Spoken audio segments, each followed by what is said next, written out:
berbaik sangka terhadap Allah. Sesungguhnya siapa yang benar-benar mengenali Allah, maka dia akan menganggap dosanya itu sekelumit berbanding belas kasihnya yang terhampar luas.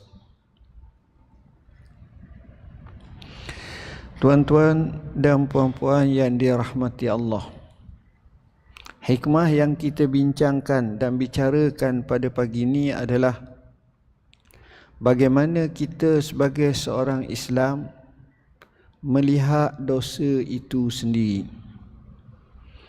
Dosa ini sebarang bentuk perlakuan, sama ada percakapan atau hati atau perbuatan yang membawa kepada kesalahan dan pelanggaran perintah Tuhan. Dosa ini ada beberapa nama yang dibahaskan oleh ulama. Ada yang dipanggil sebagai zamb ataupun zunub. Ini dosa juga. Kadang-kadang dipanggil sebagai sayyi'ah, dosa juga. Wa yukaffir ankum sayyi'atikum, sayyi'ah. Ada juga dosa ni dengan nama-nama yang lain. Semuanya itu ada makna yang khusus dan kadang-kadang disebut sebagai saghirah, kadang-kadang disebut kabirah dengan maksud dosa kecil, dosa besar. Dosa ini bila orang tu melakukan kali pertama, dia rasa kesalahan, dia rasa ketakutan, dia rasa kebimbangan, dia rasa kesesalan. Tapi ketika itu akan ada pujuk rayu. Bila datangnya pujuk rayu ni menyebabkan dia akan merasa selesa, dan akhir sekali bila dah ketagih, dia sudah merasa biasa dan tak rasa takut apa-apa lagi. Dan lebih parah daripada itu, bila orang itu melakukan dosa, akhir sekali dia merasakan dosa itu sebahagian daripada sebuah kehidupannya, sumber pendapatannya, kemudahannya, sehingga menganggap orang lain tak cerdik, dia yang cerdik, orang lain tak betul, dia yang betul. Dan lebih parah lagi, dia berbangga dengan dosa dia. Lebih parah lagi, dia hilang yakin pada Tuhan, putus asa daripada rahmat Tuhan, sehingga akhirnya keluar bercakap, tak apalah kamu orang-orang suci, kami ni orang yang kotor. Syurga ambil kamu lah, neraka ambil kat aku. Kadang-kadang dia akan berkata bahawa walaupun kami lakukan seperti ini, kami tidaklah jahat macam kamu. Walaupun kami lakukan seperti ini, kami juga buat baik begiang-begiang. Walaupun kami lakukan begiang seperti ini, Allah tak akan tengok hanya dosa pahala. Boleh jadi orang yang dosa ni masuk syurga, kamu masuk neraka. Dia cuba justifikasikan, mengalasankan satu-satu bagi menyatakan dia ni benar dan dia ni betul. Ini parah, tuan-tuan. Saya contoh dan misalkan benda ni tak baik, tapi contoh. Seorang tersalah dalam hidup dia, langkahnya namanya berzina. Kali pertama dia berzina, dia akan menangis, dia akan sesal sebesar gunung. Dan dia akan kecewa, dia akan macam-macam berbau dalam ni. Maka adalah sang pemujuk, tak apa, gini, awak makan pil ke, awak selamat ke, awak gini. Maka meredakan keadaan dia. Dalam tempoh bertenang itu, dipujuk rayu, di gini-gini, kemudian berlaku pula kali kedua. Bagi kali kedua tidak terasa macam kali pertama. Dari sudut rasa takut kepada Tuhan. Kemudian datang belah daripada syaitan dan seumpamanya, dialah kekasihku awal dan akhir. Akhirnya dah lama ni kata kita pun perlu makan minum, kita perlu ni. Yang ini apa kata, kalau kita dah boleh langgang orang-orang terpilih, nanti kita akan dapat duit banyak, mudah. Maka buatlah apa yang dia buat. Makin hanyut. Akhir sekali orang terpilih tak ada dah. Orang tak terpilih pun lantaklah. Tuan-tuan, silap-silap tak sampai 10 tahun, 5 tahun, apa yang berlaku, sebarang banyak bentuk penyakit singgah pada tubuh dia. Dengan AIDS-nya, dengan sipilisnya, macam-macam lah, kita pun tak tahulah nama. Tengok. Maka pada masa itu letih, lemah. Masa tu barulah datang kesesalan semula. Akhir sekali dah bila terjebak terlalu jauh sangat ini, itulah kata-kata yang kami katakan tadi macam tu. Sebenarnya jangan macam itu. Kenapa? Sebesar mana dosa seseorang, kecuali syirik. Kecuali syirik. Allah sebut syirik, minta maaf, minta ampun. Yang lain, wa yaghfiru ma duna zalika liman yasha. Allah boleh mengampun dosa selain pada tu.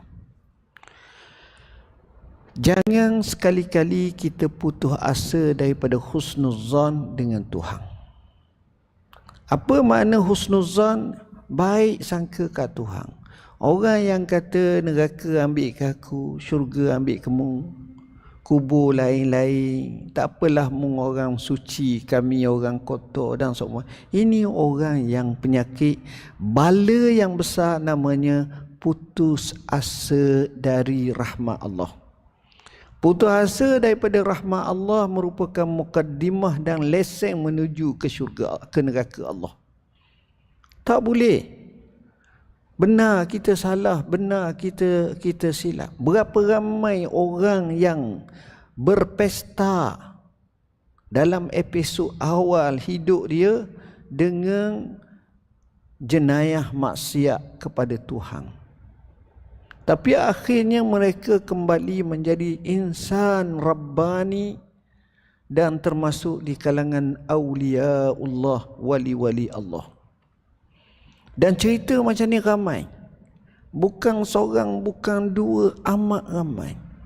Sementara kalau mereka ni daripada agama lain kemudian berhijrah, itu banyaklah. Tapi orang yang buat maksiat, dia masih ada sekelumi iman, kemudian dia kembali, kemudian dia menjadi orang yang luar biasa. Kami ingat kami pernah cerita kisah seorang bernama Malik bin Dinar.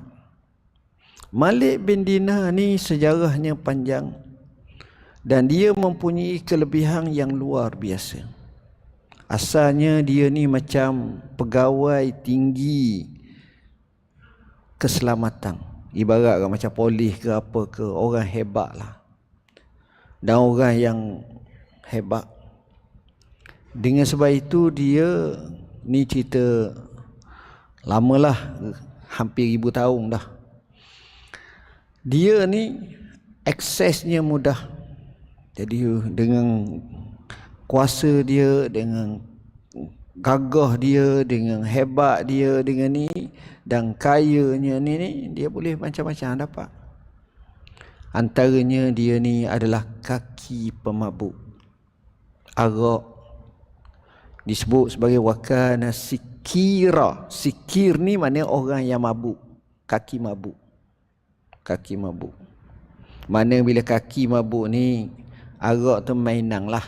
Tiap-tiap hari ke, saya sebagai gati air, kita air kosong ke teh ke, dia arak, tak ada masalah.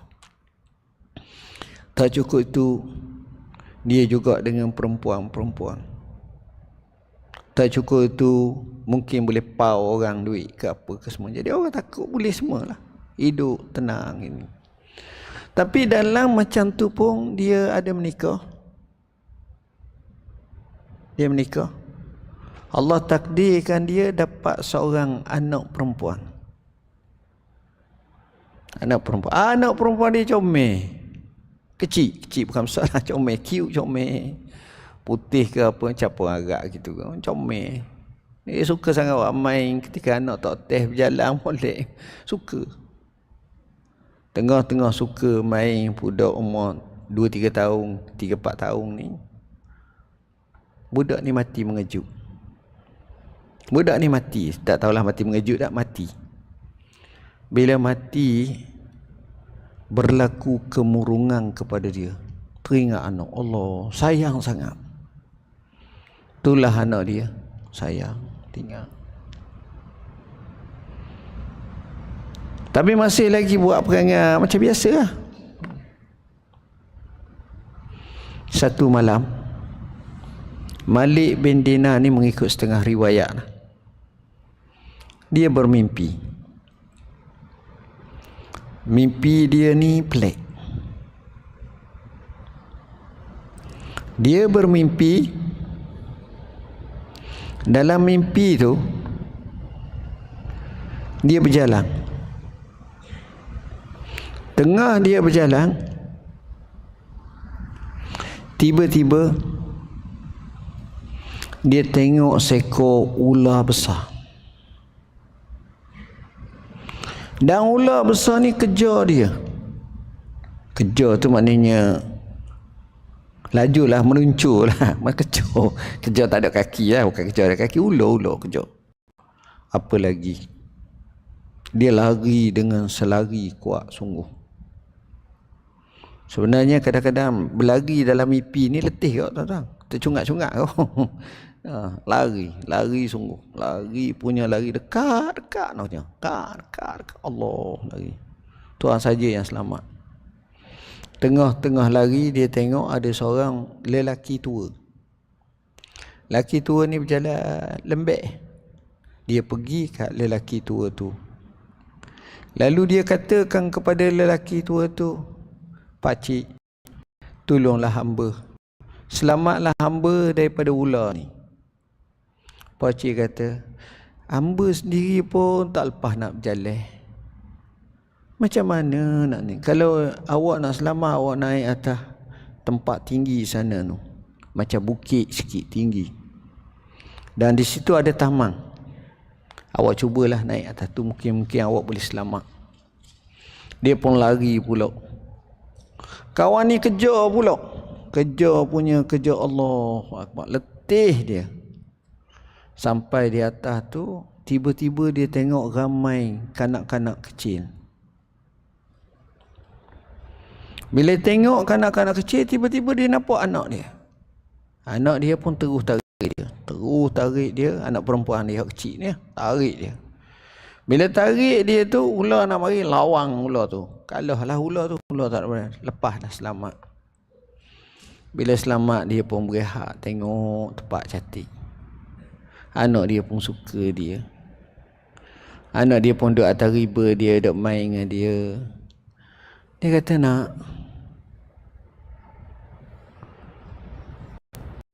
kenapa ular tu kejar dia lah?" Dia jawab, "Itulah tanda kematian dan hukuman yang akan kena pada Abah." Allah. Dah orang tua tu Abah minta tolong. Itulah amalan Abah. Tak erok. Amalan orang tua tu tak erok. Anak ni kalau kecil mati syahid, mati tu tak dosa lah. Kiranya tak mukallaf lagi, maka dia menjadi syafaat kepada ibu bapa dia. Jadi dia ni boleh selamat. Anaknya kata, "Abah, tak cukup lagi ke hidup?" Gitulah lebih kurang. Dia pun mari bangun esok sesar dengan sesesarnya. Bila sesar yang amat sangat, akhir sekali dia bertaubat kepada Allah.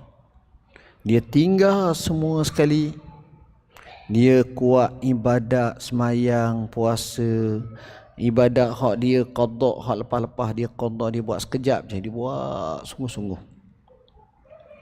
Bukan sekadar tu, dia telah naik daripada maqam dia tu sampai dia ni dihormati oleh ramai tokoh-tokoh.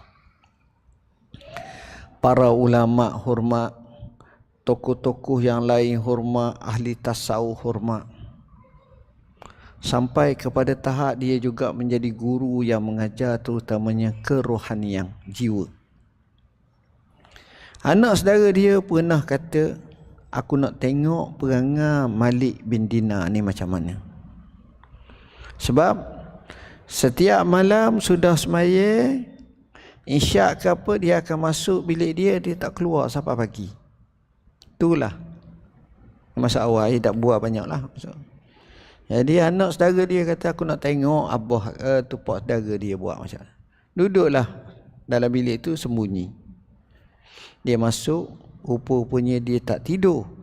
Dia semayang daripada selepas masuk sampailah kepada tidur, sampailah kepada subuh. Dan di ujung sembahyang, di akhir waktu-waktu hampir subuh, dia menangis dan dia berdoa, Allahumma harrim syaibata malikin minan nar. Ya Allah, ya Tuhanku, haramkanlah, selamatkanlah janggut putih Malik bin Dinar ini daripada api neraka. Sampai menangis teresok-esok. Malik bin Dinar ni sejarahnya panjang dan kisahnya banyak.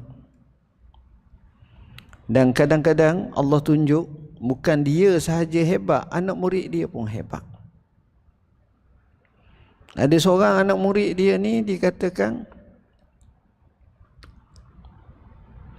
pergi dekat orang kenduri, dia jadi juru dapur. Dia jadi tukang masak. Suka memasak. Kalau memasak zaman dulu pakai kayu api.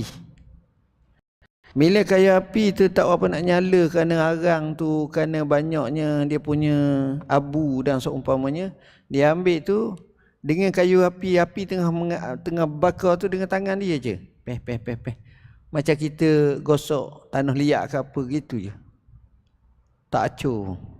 Tak ada terbakar, tak ada acur. Barang. Jadi bila banyak kali dia buat macam ni, orang rasa pelik. Berani yang pelik. Jadi orang takut dia ada ilmu sihir. Orang takut dia ada ilmu pelik-pelik ni, pergi lapor kepada Tok Guru dia Malik. Macam mana ada anak murid awak nampak orang biasa je, baik-baik sangat, tapi kalau berani macam ni menyalahi adab. Malik panggil dia, boleh cerita kenapa kamu jadi macam ni? Dia kata, Tuan Guru, saya dulu ada kehendak seorang perempuan, dia tak nak kat saya. Satu ketika perempuan ini jatuh papa ke dana, miskin, hutang banyak, dia minta bantuan saya. Saya kata bolehlah, dengan syarat kamu serahkan diri kamu. Dia kata tak apalah. Dia pun beri duit ni, bila bersama dengan dia, tiba-tiba perempuan tu menangis.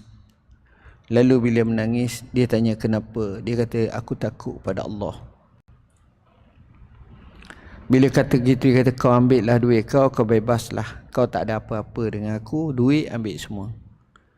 Dia pun keluar. Bila dia keluar, dia dengar perempuan tu doa, Allahumma ankizhu minan nar. Ya Allah, peliharalah dia, selamatlah dia daripada api. Sejak hari itu, api aku sentuh tak terbakar. Aku harap doa itu juga merentasi dan melangkaui api akhirat, api neraka. Allah bagi. Tengok, kadang-kadang bermukaddimahkan maksiat tapi bertaubat kepada Allah sungguh-sungguh, tengok apa yang terjadi. Oleh kerana itu, jangan kita rasa dosa banyak mana pun Allah boleh bagi keampunan Allah lebih besar. Banyak orang silap dalam dunia ni. Banyak orang silap dalam dunia ni. Ada seorang zaman Nabi Allah Isa, kalau bukan pun zaman Nabi Allah Musa, saya lupa dah antara dua. Orang ni terkenal dengan kedekut yang amat. Kedekut sangat. Orang panggil dia mal'un. Mal'un jangan beri nama anak. Apa makna? Kena laknat. Orang panggil dia ni mal'un. Ni mal'un. Orang kita mal'un sebenarnya mal'un. Lang tu mati. Mal'un. Daripada laknah. Ataupun kadang-kadang dia gerai yang panggil la'in. La'in tu orang yang dicelakakan, yang kena laknat. Mal'un. Jadi mal'un ni perangai dia memang tak baik. Kedekut ni. Di situ juga ada orang yang kuat ibadat. Orang kuat ibadat dan orang lain macam pulau lah mal'un ni. Dia haria je. Adalah seorang susah apa benda, pergi kat mal'un minta bantuan. Hari tu dia bagi. Bila dia bagi, maka Allah wahyukan kepada Nabi ni menyatakan bahawa mal'un ni baik, mal'un ni Allah terima amalan dia, Allah beri pada dia. Suruh ahli ibadat tu, kau ahli ibadat tu walau macam mana pun aku tak tengok mal'un. Sebab apa? Sebab kerana dia bertaubat kepada Allah, akhirnya dia jadi baik.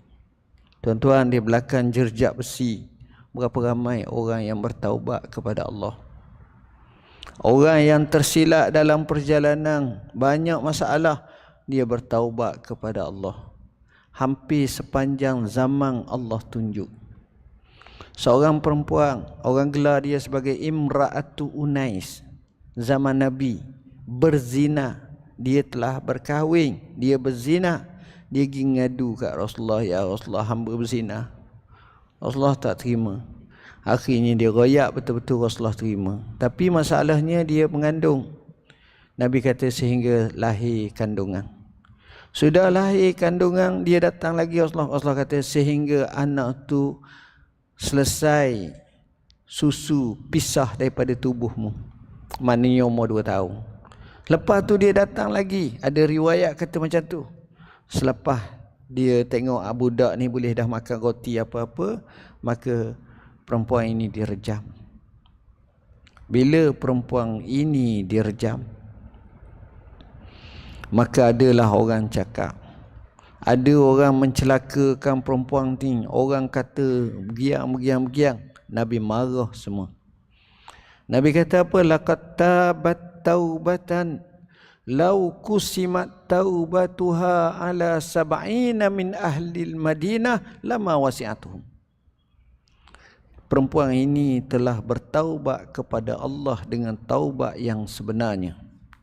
Jika sekiranya dibahagikan kepada semua penduduk Madinah, taubat lelaki ini nescaya lebih besar taubat lelaki ini daripada 70 penduduk Madinah.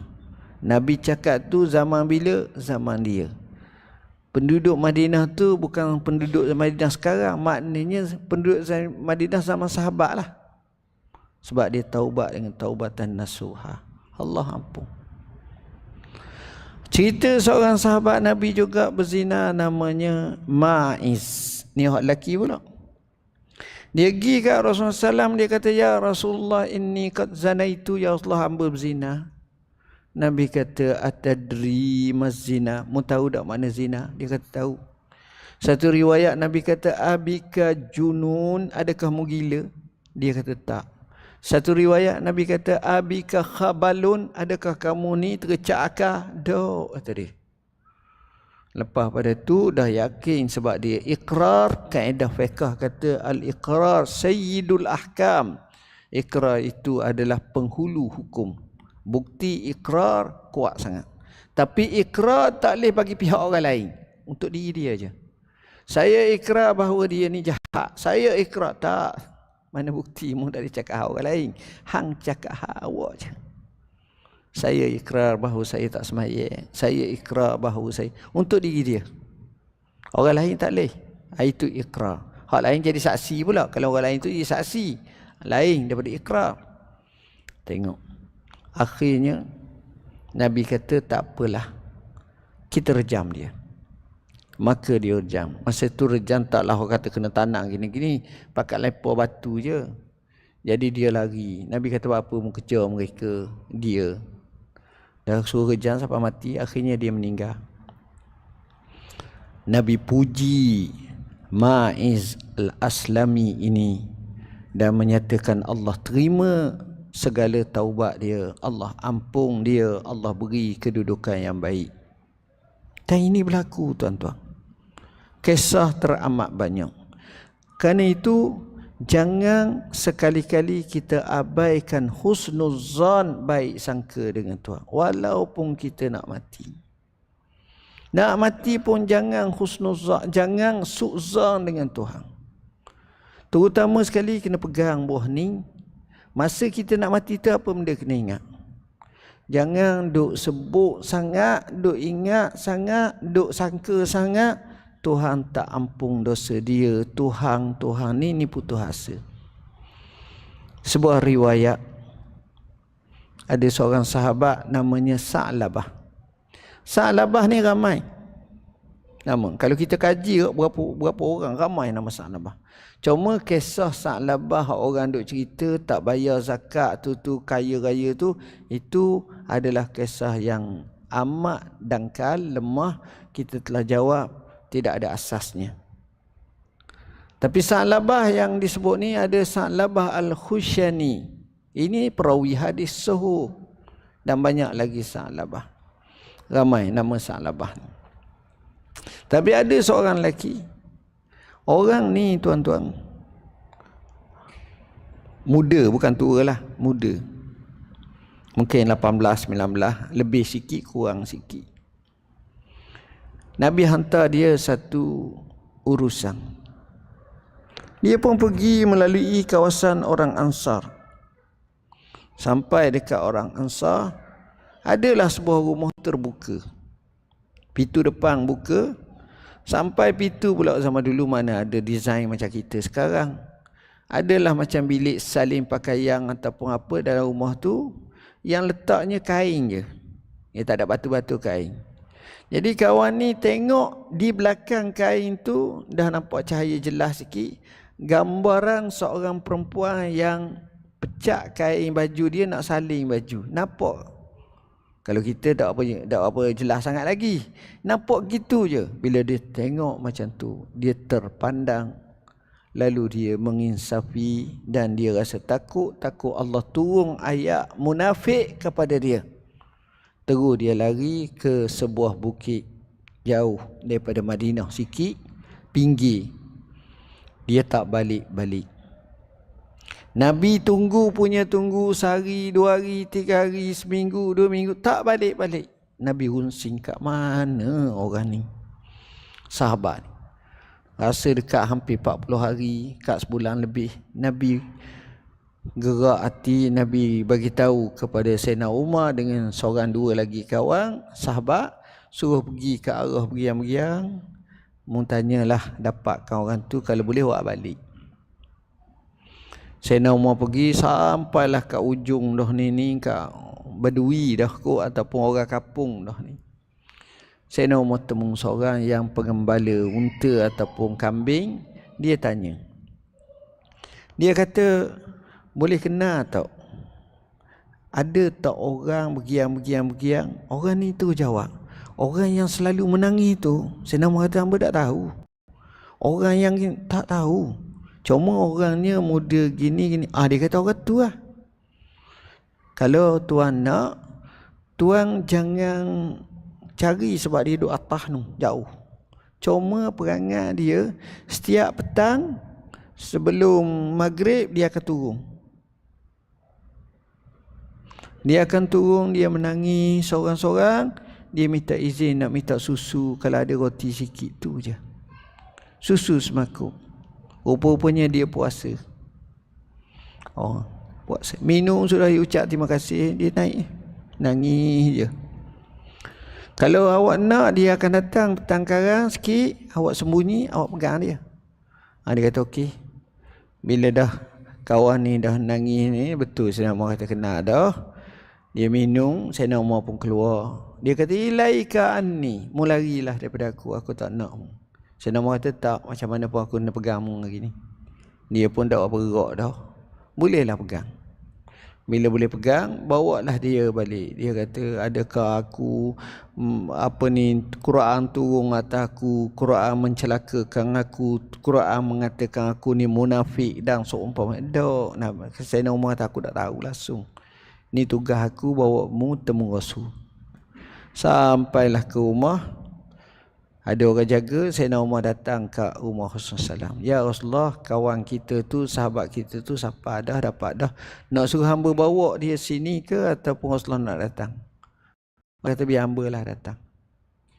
Datang tu tengok lonlai dah, lembek dah. Yelah, main tak makan apa-apa sikit sangat ni. Dalam keadaan macam itu, Nabi pun letaklah pangku kepada dia. Tengok Nabi dia menangis sangat. Dia takut.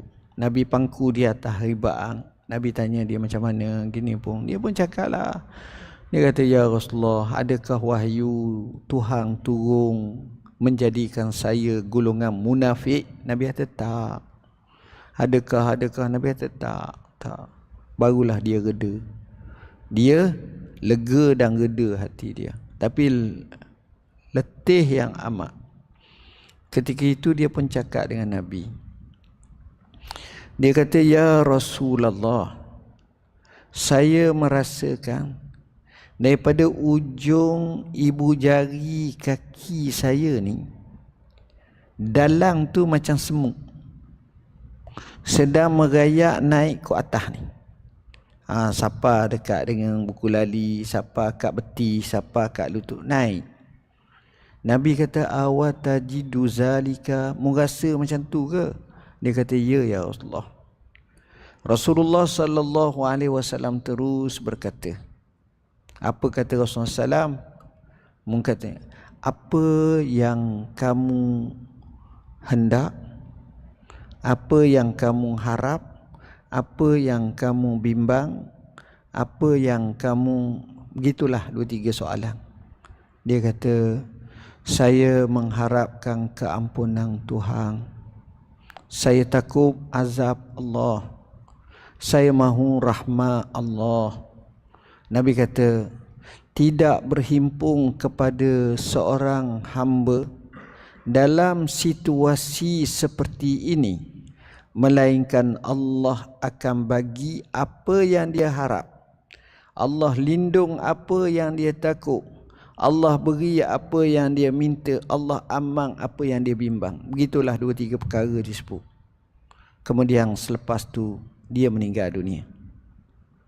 Yang jalan itu ruh, akhirnya meninggal dunia. Maknanya golongan macam ini dia husnuzan tinggi dengan Tuhan. Jangan kita merasakan tak, orang yang husnuzan hebat. Kenapa? Fa inna man arafa rabbahu istasghara fi jambi karamihi zambuhu. Siapa yang tahu kenal Tuhan, segala kesilapan Tuhan seseorang itu terhadap Tuhannya, nisbah kemuliaan Tuhan adalah amat sikit. Maksudnya kesalahan orang tu banyak pun sebenarnya di sisi Tuhan, Tuhan Maha Pengampun. Dia tak risau. Kita rasa besar. Dunia pun tengok tuan-tuan. Kita tengok kita ni masalah banyak ni. Tengok dari segi ni, Allah banyaknya salah ni. Kalau nak cas cakap kena dah. Temu dengan pemimpin utama, kata Allah, mohon maaf banyak-banyak, minta saya silap ni, hamba ni gini. Dia pun tengok kita, Allah kata dah puasa, saya ni banyak sangat kena ni, kena saman, kena ni. Dia kata Allah, benda gitu kira sangat, dia tepuk bahu kita. Dia kata settle ni budak ayah-ayah sama. Settle. Kawan ni kata baik bos. Okey bos. Hakkat tangan. Dah kata dah Ustaz. Tak apa lah. Banyak ni sini kata kat 80 orang sama. Kau nak jual lembu kubar tu 8 ekor. Dah besar-besar sama ni. Banyak. Kira apa. Tu macam mana nak cek? Sekarang komputer beri nombor IC letak. Papa. Okey. Selesai. Dah okey. Bayar RM30 je. Bayar RM30. Alhamdulillah masuk bayar. Dah macam mana? Tu boleh kata ni ia royak ke orang bawah dia. Settle budak ni. Settle budak ni esok pagi selesai. Pergi tengok selesai semua. Allah. Sujud syukur. Alhamdulillah. Tengok kemuliaan. Orang besar kemuliaan. Dia boleh buat barang ya. Ini manusia. Allah macam mana? Lagilah hebat. Orang tak kira dah Tuhan hebat macam mana. Tu maknanya jauh rahmat daripada Allah. Rahmat hebat. Karam, kemuliaan daripada Tuhan. Jadi luasnya rahmat Allah ni. Orang datang dengan dosa, dia bertaubat, Allah ampun. Orang salah, Allah ampun. Allah boleh ampun semua. Tak kisah. Berapa ramai orang penjenayah besar, tapi Allah ampun. Inilah kelebihan Allah. Kuasanya Allah. Apa kata Allah? Kalaulah seluruh dunia duk minta kat aku, dengan minta yang banyak-banyak, macam-macam minta.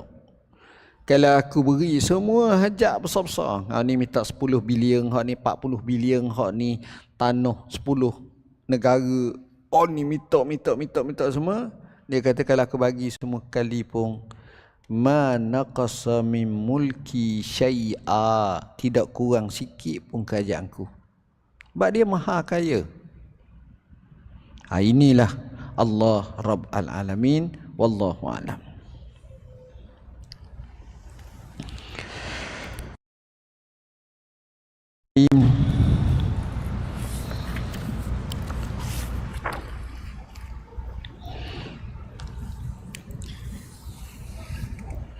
Hari ini kita bincang muka surat 246.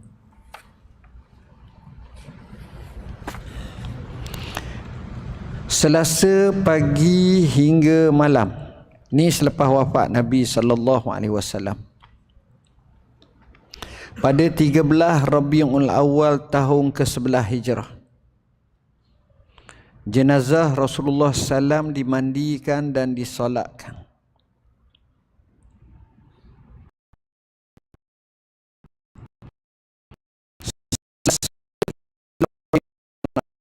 Tahun ke-11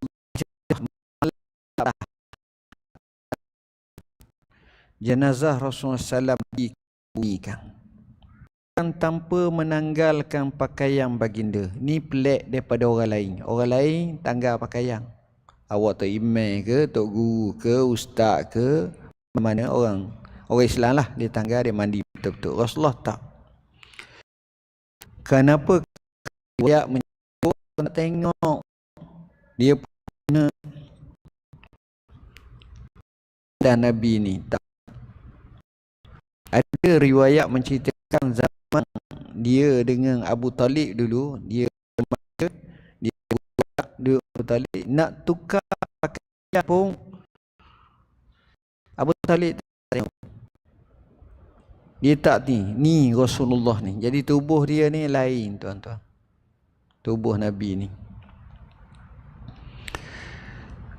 Orang yang memandikan jenazah Rasulullah SAW ialah Al-Abbas, Ali, Al-Fadl dan Qusam, iaitu dua anak Al-Abbas.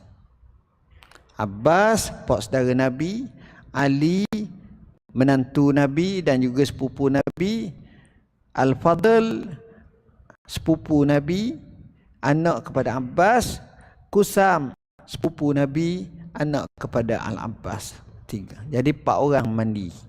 Mandi pun dalam keadaan pakai pakaian.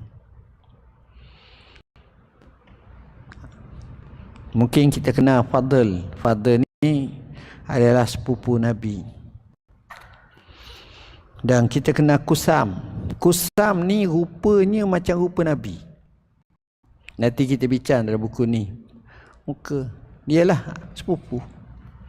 Dan Qusam ni Allah jadi dia peliknya mati dia jauh.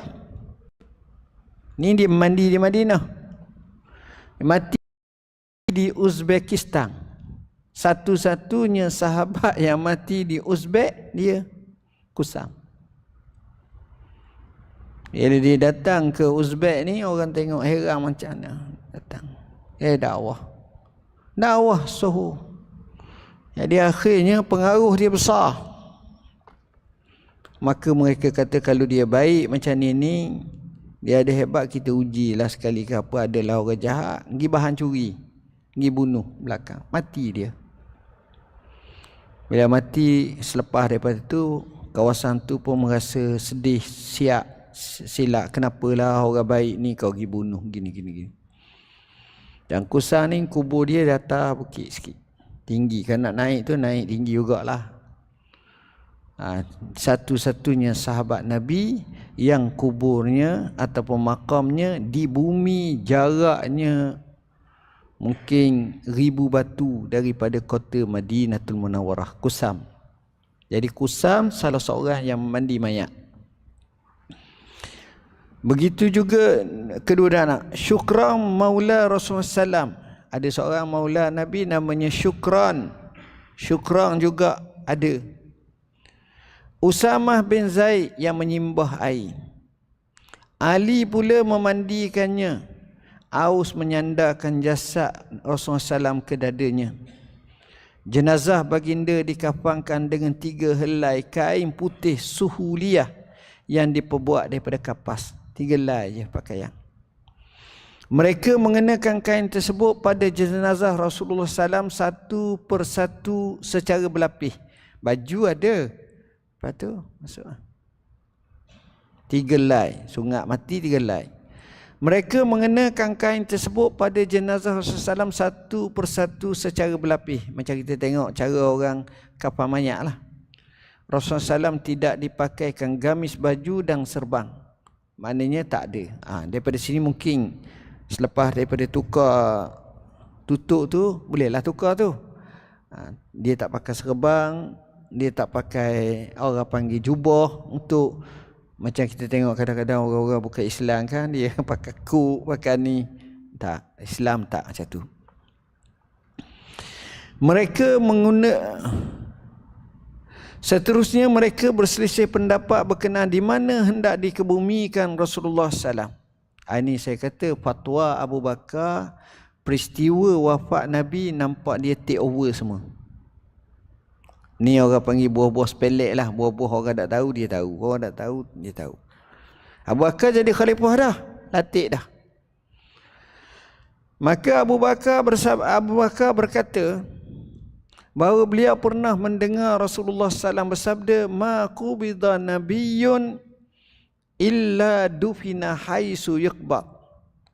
Tidaklah para nabi itu mati, mana-mana nabi itu mati, melainkan di kebumi di mana dia mati. Riwayat Ibnu Majah, Al-Bazzar dan Abu Ya'la. Situ dia mati, situ kena ke bumi. Jadi dia mati di bilik Aisyah, di kebumi dalam bilik Aisyah, rumah dia sendiri. Sekarang ni makam tu bilik Aisyah tu, tempat Rasulullah wafat tu. Lantaran itu Abu Talha pun mengangkat kain hamparan pembangunan Rasulullah, lalu digali tanah di bawahnya dan dibuat liang lahat untuk kuburnya. Liang lahat ni ada 2 jenis, satu belah tepi, satu belah tengah.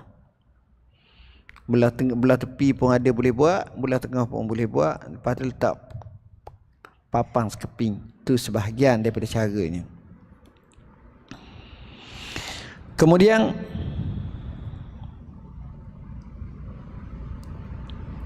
orang ramai masuk ke bilik itu bergilir-gilir, 10 orang selepas 10 orang untuk melakukan solat ke atas jenazah baginda salam tanpa diimami oleh sesiapa pun.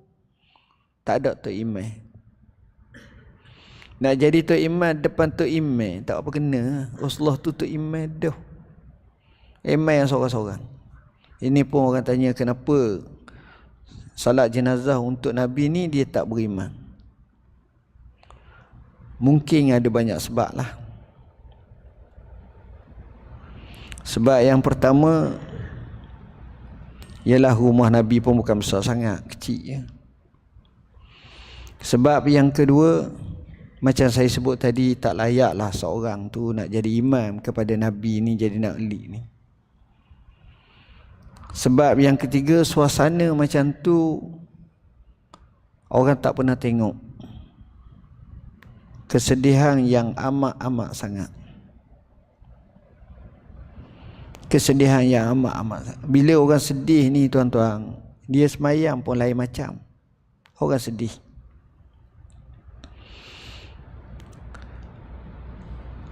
Masa tu juga kecintaan yang amat. Cinta ni lain tuan-tuan.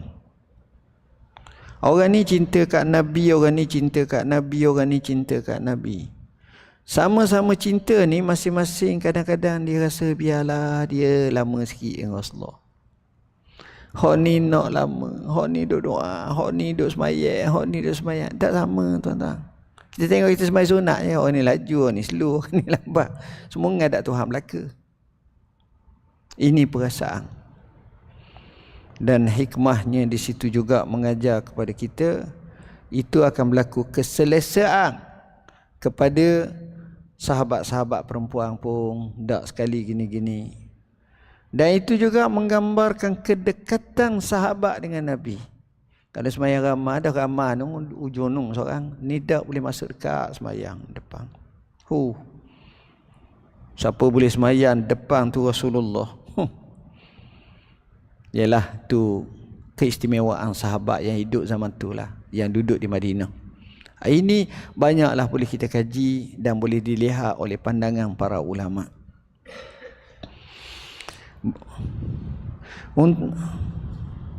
Mereka yang pertama bersembahyang ke atas jenazah baginda ialah kaum keluarganya, keluarga hak rapat.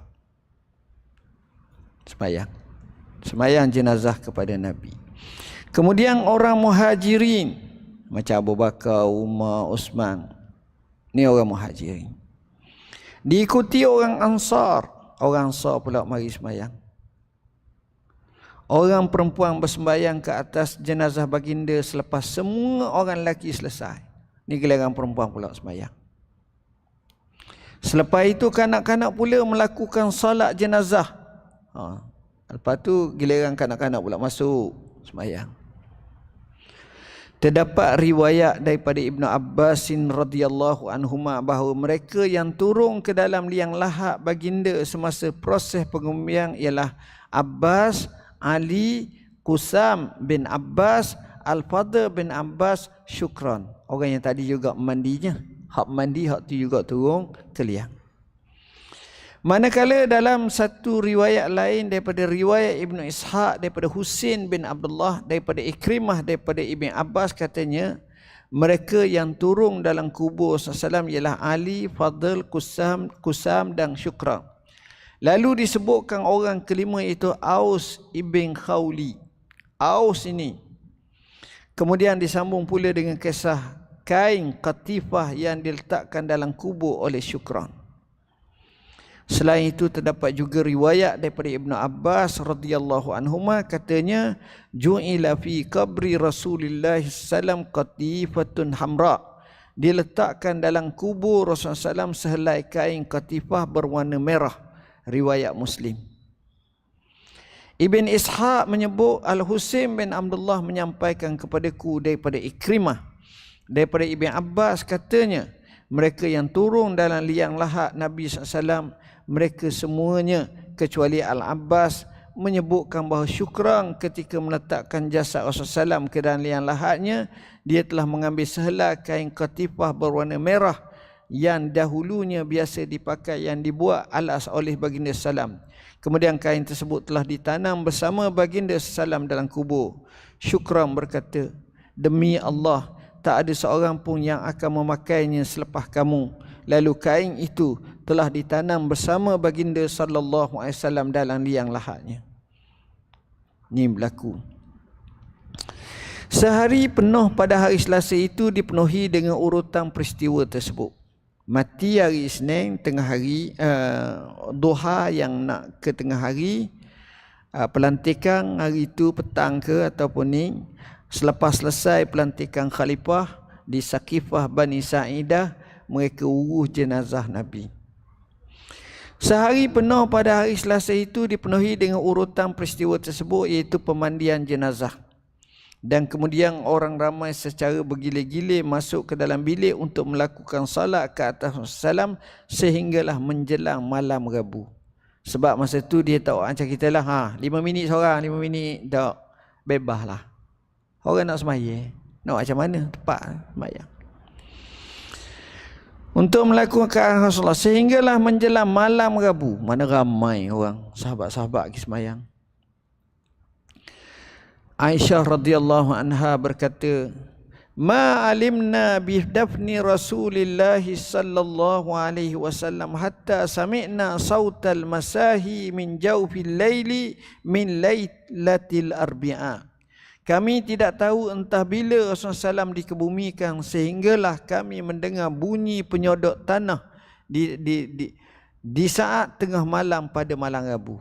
Masa tu bunyi orang duk sekut tanah dah, orang duk nak kebumikan Rasulullah SAW. Ini berdasarkan riwayat Imam Ahmad. Tuan-tuan, itulah suasana yang sebenar ketika wafatnya Rasulullah sallallahu alaihi wasallam. Tuan-tuan, kubur Rasulullah SAW ini tidak dibuka, ditutup. Dan daripada dulu lagi sampailah sekarang. Kenapa? Asalnya rumah Sayyidina Aisyah. Aisyah ni pula bila dah rumah dia buat macam tu lah. Orang hanya boleh ikut luar je lah. Lepas 2 tahun, tiba-tiba Sayyidina Abu Bakar mati. Sayyidina Abu Bakar pun ditanam sebelah Nabi. Dia susung, kalau kita susung orang ABC sama tinggi. Tak. Dia akan letak Abu Bakar ni di bahu Nabi, kedudukan Nabi depan. Kemudian datang pula Umar pula bahu Abu Bakar. Jadi kedudukan tu beza. Giliran Sayyidina Umar nak meninggal dunia 23 Hijrah, 10 tahun lepas pada Abu Bakar pula. Dia hantar anaknya bertemu dengan Aisyah. Dia kata, pada hari ini kamu panggil aku dengan nama, katakan anak dia, mu panggil aku dengan nama Umar.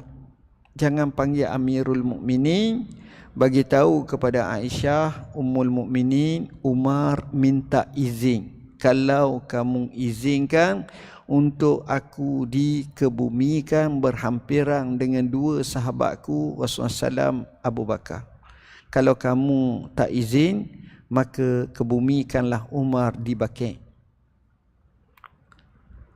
Maka Aisyah kata, sebenarnya aku ingat waktu aku nak letak tempat aku mati. Tapi oleh kerana Umar minta, dia pun bagilah. Sejak hari tu bila Umar ditanam, antara kubur 3 tu dengan dia buat macam penghalang. Penghalang maknanya macam bilik lah, supaya aurat dia ni tak terdedah. Kalau kira orang mati dah. Masa suami dia tu tak apalah, Rasulullah.